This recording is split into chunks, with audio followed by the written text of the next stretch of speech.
Hey guys, welcome back to another episode of Ferry Talk. My name is Nick Ferry, and this is where I talk. So I guess that's pretty self-explanatory. If you're new here, I definitely encourage you to check all my other videos out and all that good stuff. If you're coming back, well then, welcome back. This week I did that stretch canvas, and I turned a couple 2x4s into a painting for my mother, and it was... I had a couple questions, a couple emails and whatnot that were asking, like, have I painted similar things, or is art my thing? Art has been in my life for, sounds like I'm married to a guy named Art. Anyways, art has been a part of my life for as long as woodworking. I would say since around anywhere from age 10 to 12. I don't know, it's hard to remember in there. And in fact, I brought another one to show and tell.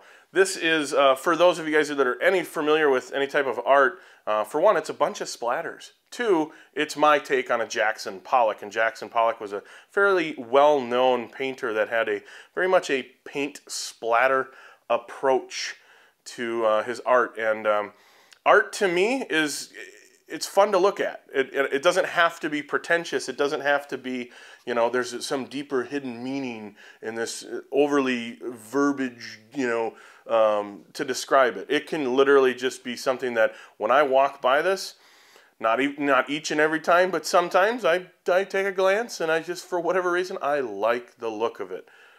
And it's really easy to splatter paint on a canvas. I'm going to be doing another one of these, hopefully a larger piece for my living room, very much Jackson Pollock-esque, and that's in my future coming up. And of course, I have nowhere to put this now. Let's put it right there. And a couple other questions on that painting. I had certain squares overlap other squares, and you could see some of them were a little bit more transparent, some were more translucent.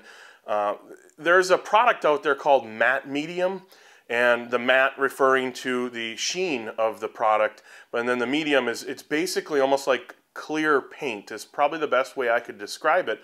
If you're familiar at all with glazes, they're kind of in that same family as well, but you can mix matte medium or gloss medium or with a paint, and you're basically creating a very translucent, very transparent paint, essentially. So that's how I can get that effect, by painting over other squares, and then you kind of, it looks like they'd overlap, and you'd have dual opacity, or you can tell which one's on top of the other.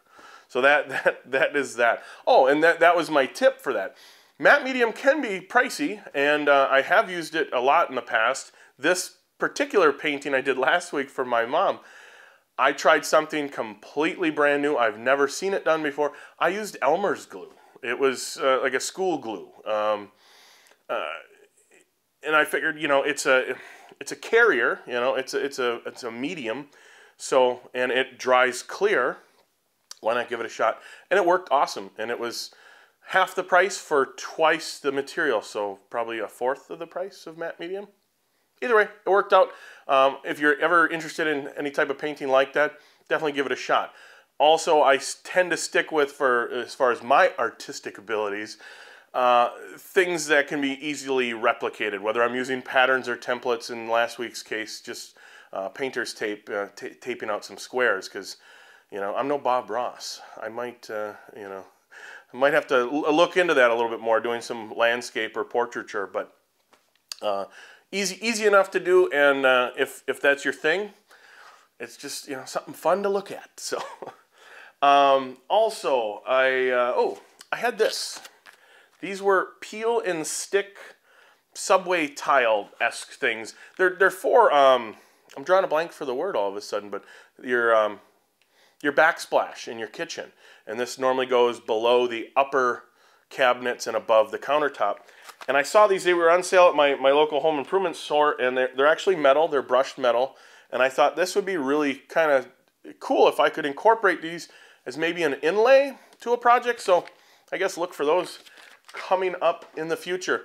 Also, I had a couple people ask about the theater cart, and so I figured I'd show you a little bit more of the theater cart.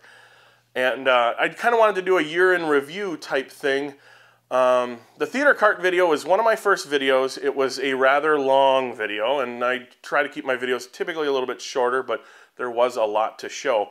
And here's just kind of a glossing over, or of some of the things. The theater cart has done me well. I use it a lot. I've gotten a lot of good use out of it. There's an air compressor station where it's regulated, and their air compressor can be switched on and off from this control panel. And there is a charging station, which not only did it have your regular US wall plug-in outlets, but it also had a couple powered USB ports, which is nice for all mobile devices and your cell phones and stuff like that. And that was definitely handier than having a bunch of other slots taken up from the charging station. And then, like I said, in the back it had an air compressor built in. That was all wired together, and my chargers fit all nice and neat. I haven't done a whole lot of in-depth theater builds as of late. I don't know how many of those I will be doing from going here on out, but it definitely has served me well in the few instances I've gotten to use it. It's just, yeah, it's probably my favorite project to date. Unless you want to count me building something with my kids, which is, it always holds a special place in my heart. So, but either way, you guys get the point. I was thinking for a year in review for the theater cart, I was thinking about re-editing the video. I guess you guys could let me know what you think of that. I think the video was like 16, 17 minutes, something like that. It might have even been a hair longer. And I'm wondering, now that I've been editing a little bit longer, I'm thinking I might be able to get that down to like 8 or 9 minutes. And then I could re-release that video. And the same project, the same build, I'm not going to rebuild it. I would just re-edit the footage and see how much different of a perception people can get for a project when just taking the old footage and re-editing it. So that was something I had thought about. Let me know what you guys think about that. I think that's about all I have for you for this week. So I appreciate you guys stopping. And like I said, if you haven't subscribed already, please do so. And I will see you guys next time.